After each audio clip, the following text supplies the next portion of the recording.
Assalamualaikum warahmatullahi wabarakatuh. Bismillahirrahmanirrahim. Allahumma salli wa sallim wa barik ala sayyidina Muhammad wa ala ali sayyidina Muhammad, amma ba'du. Di video kali ini saya ingin menanggapi salah satu video dari YouTuber yaitu Harry Pras.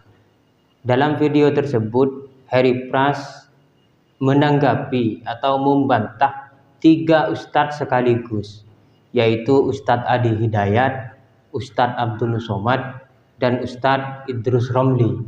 Kita lihat dulu video Harry Pras yang menanggapi 3 ustadz tersebut. Ya, sekarang saya tantang akal Anda semua ini, saya tantang akalnya. Ada yang mengatakan sudah istiwa itu artinya bertempat. Allah punya tempat, tempatnya di arsy. Yang punya tempat itu makhluk. Allah tidak dibatasi dengan tempat. Kalau Allah punya batas tempat, artinya Allah sama sifatnya dengan makhluk. Ya. Artinya mujassam itu menempat. Kalau sudah punya tempat, berarti menempat sama dengan makhluk. Gak boleh. Kalau Allah kemudian butuh tempat, berarti punya kebutuhan. Sedangkan Allah maha luas, laisa kamitslihi syai'. Allah menempat, berarti butuh tempat. Ketika Allah tidak ada di tempat, itu di mana Allah? Allah itu maha suci dari bertempat. Terus kalau Allah di aras, pas dia turun sepertiga malam, terus yang duduk di situ siapa? Nah, ya itu persoalan. Terus kalau Allah duduk di atas aras, apakah Tuhan itu lebih besar daripada aras atau lebih kecil daripada aras? Nah, ini problem lagi. Mengapa? Allah itu tidak memerlukan tempat. Iya. Allah tidak memerlukan tempat. Allah itu tidak perlu apa-apa ya, Pak Idrus Ramli ya. Yang pertama teman-teman, Allah Subhanahu wa taala itu meskipun menciptakan arasy, Allah tidak butuh arasy. Allah mau beristiwa di atas arasy, bebas, karena Allah tidak butuh dengan arasy itu. Begitu, tidak memerlukan arasy. Sama halnya seperti Allah menciptakan malaikat Jibril nih untuk menyampaikan pesan, menyampaikan wahyu kepada Nabi Muhammad. Apakah Allah tidak mampu untuk menyampaikan wahyunya secara langsung kepada Nabi Muhammad? Ya, jadi di situ Harry Pras membantah, menyanggah dengan logikanya sendiri terkait penjelasan 3 ustadz tersebut tentang istiwa alal arsy ya. Ustadz Adi Hidayat, Ustadz Abdul Somad, kemudian Ustadz Idrus Romli itu mengatakan bahwa Allah itu tidak bertempat, tidak diliputi oleh arah depan, belakang, samping, atas ataupun bawah. Ayat istiwa alal arsy itu tidak menunjukkan bahwa Allah itu di atas arsy ya. Tidak menunjukkan bahwa Allah itu bertempat. Begitu kira-kira penjelasan dari 3 ustadz tersebut. Tetapi Harry Pras membantah ketiganya dengan logika-logika yang logika itu entah dari mana, datang dari datang dari Harry Pras secara pribadi. Mungkin untuk kali ini kita fokus saja terkait dengan penjelasan Allah itu ada di mana, Allah itu bertempat atau tidak. Mungkin kita fokus ke situ saja ya. Kita mulai.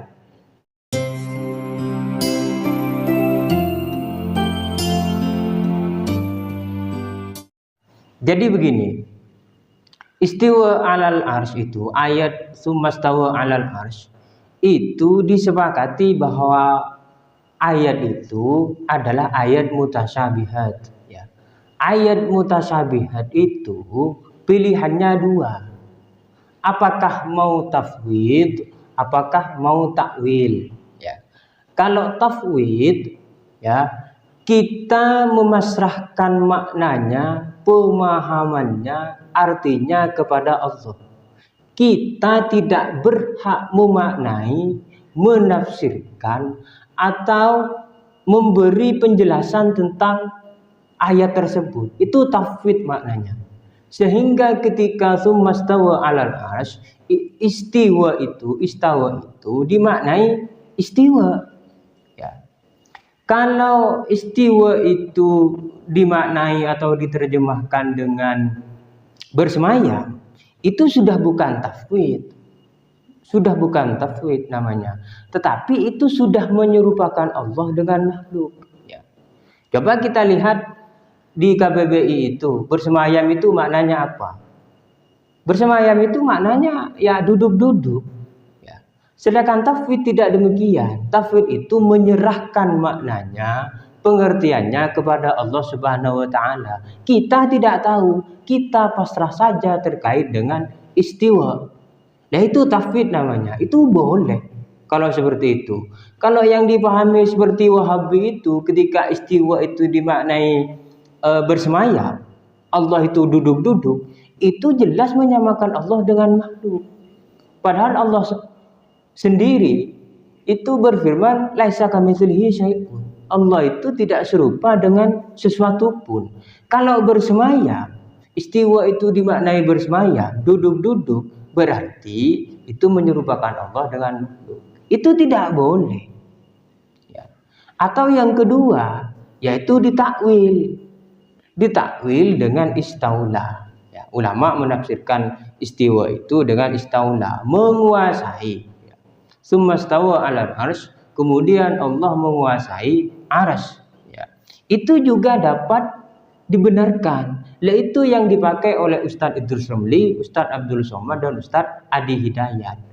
Tetapi itu dibantah oleh Harry Pras dengan bersandarkan pada ceramah dari Firanda Andirja. Kata Firanda Andirja, ketika semastawa alal arsy itu dimaknai kemudian Allah berkuasa atas arsy. Nah, sebelumnya Allah tidak menguasai. Kalau kemudian Allah menguasai arsy, apakah sebelumnya tidak menguasai? Ya. Kalau pertanyaannya seperti itu, maka saya juga bertanya, kalau itu dimaknai bersemayam di atas arsy, kemudian Allah bersemayam di atas arsy, lalu sebelumnya bersemayam di mana? Kan begitu. Ya. Kemudian katanya takwil itu tidak boleh. Ya, kata siapa takwil itu tidak boleh? Ya. Salaf tidak ada yang mentakwil katanya. Kata siapa salaf itu tidak ada yang mentakwil? Banyak salaf itu yang mentakwil. Salah satunya ya yang mentakwil Ibnu Abbas, sahabat Ikrimah, sahabat Utsman bin Affan, ya. Kemudian Ahmad Ibnu Hambal, kemudian Imam Bukhari itu juga mentakwil. Ya. Jadi jangan gegabah mengatakan bahwa takwil itu tidak boleh. Itu menghilangkan sifat Allah, itu tidak benar. Takwil itu dilakukan oleh para sahabat, dilakukan oleh para ulama-ulama salaf. Yang tidak mentakwil itu Wahabi. Bahkan bukan hanya tidak mentakwil, Wahabi itu juga tidak tafwid. Seperti yang saya katakan tadi, bahwa tafwid itu menyerahkan maknanya kepada Allah. Istiwa, ya istiwa. Bila kita tidak tahu, kita pasrah saja makna istiwa itu apa kepada Allah. Itu tafwid. Kalau masih dimaknai dengan bersemayam, bersemayam itu makhluk, bos. Bersemayam itu makhluk. Ya. Kalau takwil tidak boleh, misalkan takwil tidak boleh. Bagaimana dengan ayat misalkan wa huwallahu fis samawati wal ardh. Dan dialah Allah itu yang berada di beberapa langit dan bumi. Ya. Atau ayat wa huwa ma'akum aina ma kuntum. Dialah Allah yang bersama kalian dimanapun kalian berada. Ya. Atau ketika Nabi Ibrahim diceritakan di dalam Al-Quran, kemudian Nabi Ibrahim berkata, inni dzahibun ila rabbi sayahdin. Saya akan pergi kepada Tuhanku, sayahdin, saya mau minta petunjuk. Nabi Ibrahim di sana pergi ke Palestina. Apakah Allah ada di Palestina? Atau ketika Nabi Musa itu berdialog dengan Allah di Gunung Tursina, apakah Allah di Gunung Tursina? Kan tidak begitu. Lalu Mas Harry Pras mengatakan, wa huwa ma'akum aina ma kuntum. Kemudian wa huwallahu fis samawati wal ardh wa fil ardh. Atau wa nahnu aqrabu ilaihi min hablil warid. Itu maksudnya adalah ilmunya Allah, penguasaannya Allah. Ya. Itu takwil. Itu namanya takwil. Atau ayat lagi, banyak ayat yang serupa. Wa idza sa'alaka ibadi anni qarib. Ketika hamba-hambaku bertanya kepadaku tentang aku, fa inni qarib, aku dekat. Itu bagaimana kalau itu tidak ditakwil? Itu ditakwil. Pak Syarif Pras mengatakan maksud yang dekat itu adalah ilmunya Allah. penguasaannya Allah. Itu juga takwil namanya. Tidak bisa ayat-ayat yang seolah-olah menunjukkan Allah Subhanahu wa taala itu banyak sekali. Jadi kalau itu tidak ditakwil, maka akan terjadi kerancuan-kerancuan. Karena banyak yang menunjukkan keberadaan Allah itu. Seperti ayat tadi, wa huwallahu fis samawati wal ard wa huwa ma'akum aina ma kuntum fa aina ma tuwallu fa thamma wajhullah wa nahnu aqrabu ilaihi min hablil warid inni dzahibun ila rabbi sayahdin. Itu yang jelas menunjukkan Allah itu pas di mana? Itu kan ditakwil. Itu kan ditakwil. Begitulah. Cuma Wahabi itu ngeles, itu bukan takwil, itu tafsir, itu perluasan makna.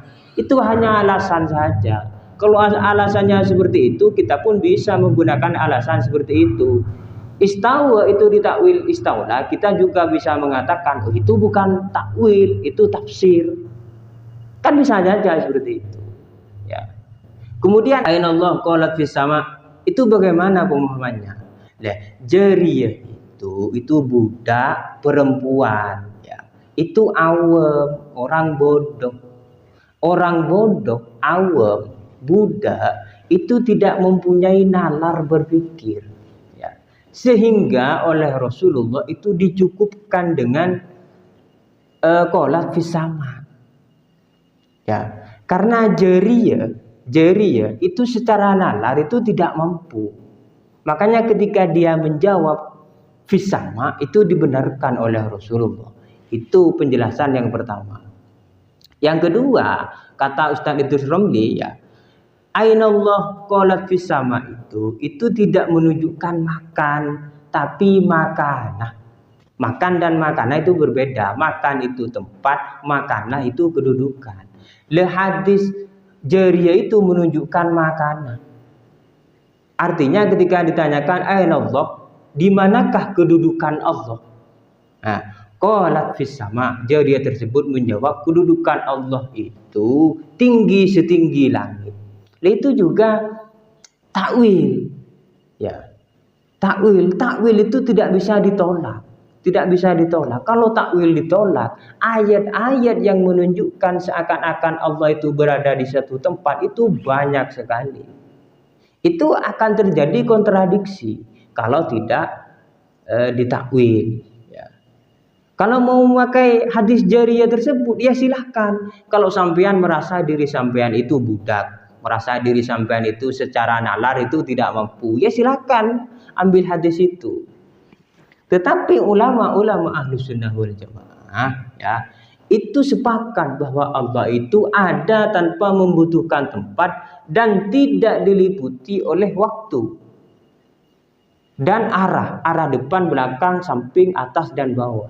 Itu pemahaman Ahlussunnah wal Jamaah. Hanya Wahabi yang mengatakan Allah itu bertempat di langit dan bertempat di aras. Selain dari Wahabi tidak ada. Semuanya sepakat bahwa Allah itu ada tanpa membutuhkan tempat.